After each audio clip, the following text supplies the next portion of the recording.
Ratio निकालिएगा बीते 5 सालों में, तो लव जिहाद को लेकर और दूसरे धर्म के लड़कियों को लेकर भाग जाने का ज्यादा एफआईआर दर्ज हुआ है, और उन समुदाय के बीच दर्ज हुआ है डेमोग्राफी चेंज हो जाएगा। साइबर क्राइम के लिए भी नामजद है, ऑन रिकॉर्ड आप चेक कर सकते हैं जी।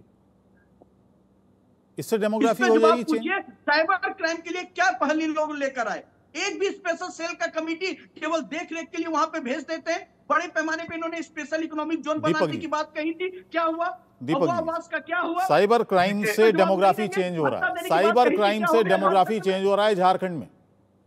ये बताइए, मेरे को जरा समझ में नहीं आ रहा। आई थिंक मुझे लगता है आपके दर्शक भी नहीं समझ पाएंगे। लव जिहाद और साइबर क्राइम दोनों एक ही बात है क्या? ये कांग्रेस के मंत्री का नाम कहाँ से पता चला? नरेंद्र मोदी जी को इन्फॉर्मेशन दे, जो नॉन बायोलॉजिकल इंसान है इस देश में, तो आंख बंद करेंगे, उनको पूरा देश दिख जाएगा कौन पैसा लेता है, कौन पैसा खाता है। नॉन बायोलॉजिकल आदमी के प्रवक्ता फिर यही बेतुकी बातें करेंगे, क्योंकि इनको तो कुछ पता नहीं होता है। तो जब आपके चैनल पे बैठते हैं एक अच्छे पत्रकार के सामने, तो फिर बगली ताकने की तरफ फट जाते हैं। फटी हुई कोई बगली नहीं ताक रहा है। निजी टिप्पणी मत कीजिए दीपक झा जी बैठकर। भाजपा के लोग निजी टिप्पणी मत कीजिए, ढोल की तरह है। कोई बगली नहीं झांक रहा है। इंसान देखिए नॉन बायोलॉजिकल इंसान जो है, जो बादलों से राडार छिपा देते हैं, तो जब बादलों में राडार छिप जाता है तो इससे पूछे ना कि बांग्लादेशी कैसे आते हैं, पाकिस्तानी कैसे आते हैं। नरेंद्र मोदी जी को तो ड्यूटी लगा के बैठ के वहां पे तपस्या करनी चाहिए बॉर्डर पे कि एक भी व्यक्ति बाहर से अंदर नहीं आएगा, लेकिन नहीं करेंगे नहीं। राजनीति के लिए इन्होंने देखिए किस तरीके से चुनाव आ रहा है उत्तर प्रदेश में। ये मैं बता रहा हूँ डेमोग्राफी कैसे चेंज करते हैं। उत्तर प्रदेश में बहराइच में किस तरीके से नंगा नाच हो रहा है भाजपा के गुंडों के द्वारा, किस तरीके से धर्म के नाम पे उन्माद फैलाया जा रहा है, किस तरीके से गाली गलौज को वहां पे वीडियो रिकॉर्डिंग और टेप रिकॉर्ड बज रहा है। पूरा देश देख रहा है, पूरा मीडिया पे है, वीडियोज पे है, यूट्यूब पे है, ट्विटर पे, हर जगह वीडियोज है वहां पे। तो नरेंद्र मोदी जी और योगी आदित्यनाथ की सरकार इस तरीके से डेमोग्राफी को चेंज करती है, इस तरीके से लोगों के मन में दहशत पैदा करती है कि आप अपने आप को बचाइए। बचाना किससे है? हमें बचाना नरेंद्र मोदी से है, हमें बचाना भाजपा से है। लोग कटेंगे बटेंगे का नारा देते हैं, अरे भैया काटेगा बीडी सिंह जी अरे यही भाजपा बहुत देर से खामोश बैठे हैं, ही बांट रही है। बीडी सिंह जी बहुत देर से खामोश बैठे हैं। एक मुद्दा है, नया मुद्दा है, बाबा सिद्दीकी हत्या हो जाती है दिन दहाड़े, इतने हौसले बुलंद हो जाते हैं अपराधियों के।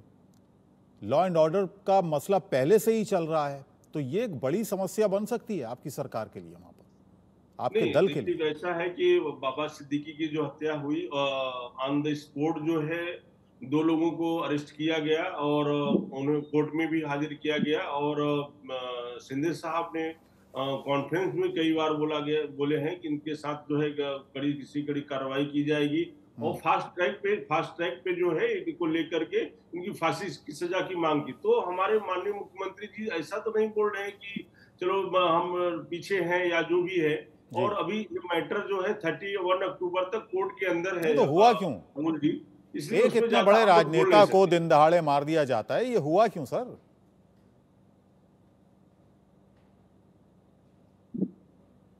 बीडी सिंह जी, दिन दहाड़े हुआ वो तो उसके लिए तो हम लोग भी जो है चिंतित हैं कि ऐसी घटना नहीं होनी चाहिए और एक लीडर के साथ हुआ ऐसा नहीं होना चाहिए। लेकिन उसके साथ अरेस्ट तो हुए ना, जो एक्यूज्ड थे वो अरेस्ट तो हुए जो है, ऐसे तो नहीं हुए कि अरेस्ट नहीं हो रहे हैं, जैसे झारखंड वगैरह की बात। ठीक है अनीश जी, जल्दी से अपनी बात रख लीजिए। अनीश जी, जो अरेस्ट ये बता रहे हैं वो 2 लोगों को वहां के लोगों ने पकड़ा हुआ है, वो पुलिस ने अरेस्ट नहीं किया गया है, ये बात सबसे पहले ध्यान रखिएगा।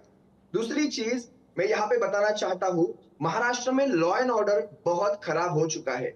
जब उद्धव जी का सरकार था उस वक्त पालघर में एक साधुओं पे एक अटैक हुआ था और साधुओं की हत्या हुई ऐसा इन्होंने बताया और इन्होंने उसका ढिंडोरा पीट दिया, जबकि वो साधुओं की हत्या ट्राइबल्स की तरफ से वहां पे हुई थी, जहां पे एक मिसकम्युनिकेशन हुआ था। ट्राइबल्स को लगा कि वहां पे वो बच्चे चुराने आए हैं और वो मिसकम्युनिकेशन में कोविड के वक्त में वो हत्या हुई थी, लेकिन उन्होंने उसका इतना राजनीतिक फायदा उठाया कि उद्धव जी के सरकार के काल में साधुओं पे हत्या हुई, साधुओं की हत्या हुई ऐसा।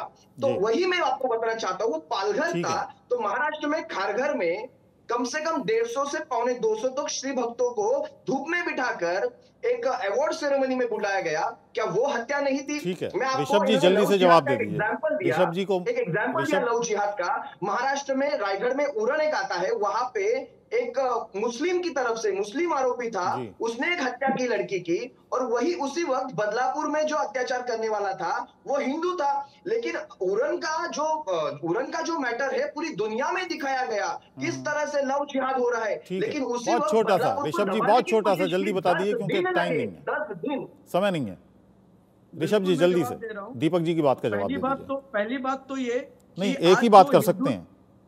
मैं बिल्कुल डायरेक्ट जवाब दे रहा हूँ सर। हाँ। साधु संत की ये बात कर रहे हैं, इनको साधु संत उस समय कहाँ याद नहीं आया जब हिंदू को हिंसक कहने के बाद भी ये गठबंधन मिला के रहे, राम मंदिर का विरोध करने वाले के साथ ये सम्मिलित रहे। आज ये राजनीतिक फायदा लेने के लिए इस तरह की बातें कर रहे हैं। ये परसेप्शन सेट करते हैं सर हर इलेक्शन के ठीक है। पहले। हरियाणा से पहले इन्होंने परसेप्शन सेट किया, किसान भाजपा के विरोध है, पहलवान भाजपा के विरुद्ध है, जबकि ये परसेप्शन जनता ने ध्वस्त कर दिया। और चलिए, वही परसेप्शन ठीक है। महाराष्ट्र में भी ध्वस्त होगा, झारखंड में भी ध्वस्त अब होगा। क्या दोनों परसेप्शन जगह बनाती है प्रचंड जनता बहुमत बनाने से दीजिए। सरकार ठीक है, बनेगी। चुनाव घोषणा हो चुकी है, अब चुनाव जनता के बीच जाना है आप सभी को। हमारी शुभकामनाएं, बहुत बहुत धन्यवाद हमसे बात करने के लिए, बहुत बहुत शुक्रिया। और एक खबर लेते हैं, दिल्ली से खबर आ रही है बीजेपी संगठन चुनाव को लेकर बड़ी खबर है। डॉक्टर के लक्ष्मण को बनाया गया चुनाव अधिकारी, नरेश बंसल को सह चुनाव अधिकारी बनाया गया है, रेखा वर्मा को भी सह चुनाव अधिकारी